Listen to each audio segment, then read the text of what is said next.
Right, hello Math 1 students. Sorry for the interruption yesterday. My internet was really bad yesterday, worst it's been in years. But we're back online now, so I'm going to pick up where I left off. I was sharing this data with you from my Labor Day weekend with me and my son. And what I want to do is I want to aggregate this data. So we have a qualitative or quantitative variable here under the diaper category, the diaper variable. And let's do what we're going to do is collapse this or aggregate it and the most simple way to say it is just count up each instance. So that's called a frequency table.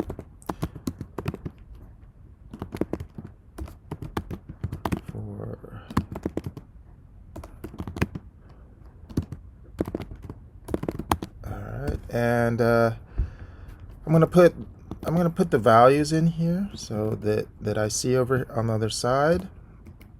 So these are all the different values that my diaper variable takes, and in order to count them, what I'll do is I'm going to use, so we use an equal sign whenever we're starting a function, and then the function I'm going to use is count if. So it's count if. Then I put a parentheses here, and it wants two arguments. It wants a range, and the range is the cells that it will count on. So I'm going to select this column or the data in this column here. Okay, so that's my range. In order to get to the next argument, you hit comma, and then you'll have a criteria. Now you can use the criteria from from any cell that has what you're trying to count. So it could be over here.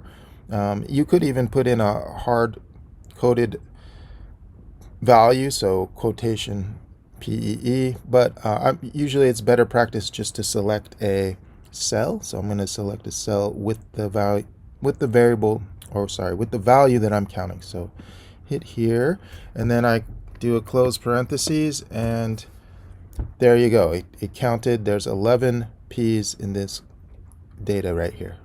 11 instances of it. That's its frequency. Okay, be a little bit careful here. You can't actually get away with doing this, dragging it.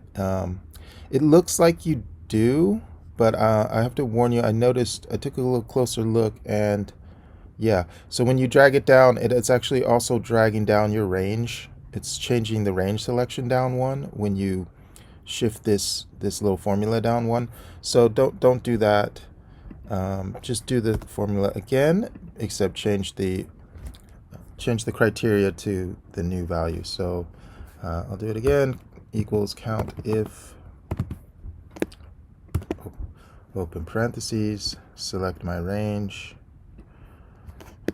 close parentheses. Oh, whoops! That's what you'll get if you forget to put in the criteria. So the criteria will be this value here. Okay, one more.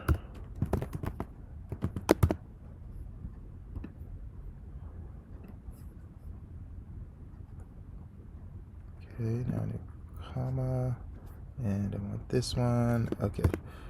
All right, there you go. There's a frequency table, easy peasy. You could do this with really huge values of data. This is a much more compact and organized way to view what's going on with the diaper variable. Okay, so let's also do next relative frequency table.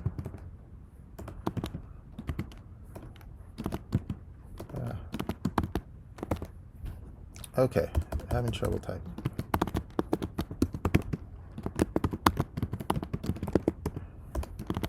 And the relative frequency table is simply, well, here, let me do a nice little quick step here. We might be interested in how many total things here. So whenever you have this, you might want to just come over here and just hit this little sum button, sigma, and boom. So I have 16.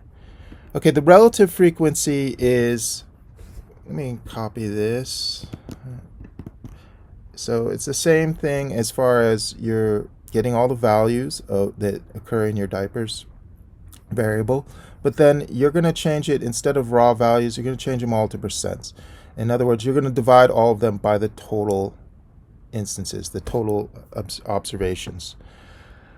There's a couple ways you could do that. So one way we could do it is we could do count. We could do the same function we did here, count these, and then do a divide and divide by this cell, because this is a total right here. It is slightly easier, a little shortcut here. I'll just use the data that I have over here, and okay, there gives me relative frequency. I'm going to do the same thing here, divide total. This one, whoops, so he equals this value, divide, and then there's forward slash, and then I'm putting in the total, the cell that has the total, hit equals. And there you go. I have my relative frequency table. If you do a relative frequency table correctly, it should always add up to 1. So let's do a little quick check here. Okay, good. Good. You might, when you're also with this hanging cell here, this is just good practice. It's not totally necessary, but I'm just going to type in what that is. Be careful also, just a little general remark, when you're chaining different values, we have to be careful if you do this too much. When things change, you just have to be careful. It's probably best practice to do it the longer way and just count these again and divide by the total. But this is a little shortcut. All right, so last step I want to show you is to make some tables. So we're going to go to Insert, and I'm going to do two types of very common ways to display data, probably the most common. You can, if you have the latest version of Excel, you all have access to the latest version. You can hit this recommended chart. That's probably the easiest way, and it's going to immediately pop up as long as you have selected the data that you want to make a chart with. So I want to make a bar chart here, so I'm going to click here. There's my bar chart for me already. Okay, it pops up. It's really big. I can resize it if I want. I can move it to, whoops, I can move it. Okay, you could play around with the chart stuff. I'm having difficulty with that. I'm just trying to grab it and move it. Okay, there you go. I'm going to put a chart over here. One more chart. Let's do one. Let's use the relative frequency chart. So remember, go back to Insert. There, you could select directly what charts you want over here, but it's probably the easiest thing is just to hit this recommended chart, and a lot of ones will come up.